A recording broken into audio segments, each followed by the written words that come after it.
పేచిన గాయం ఇంకా ఉంది. నవ్విన వాళ్ళ స్వరం వినిపిస్తుంది. ఇప్పుడు నేనే సమాధానం అవుతాను. నన్ను తక్కువ అన్న ప్రతి మాట నాలో శక్తిగా మారింది.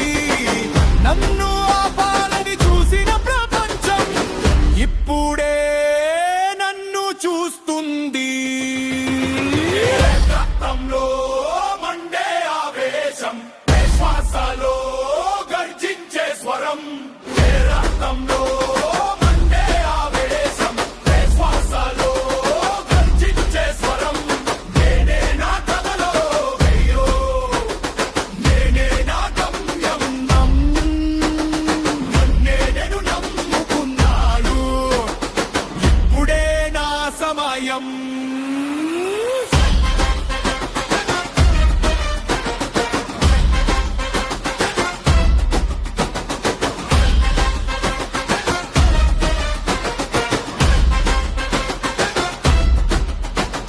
నిశ్శబ్దం వెనక గర్జన ఉంది. చీకటి వెనక వెలుగు ఉంది.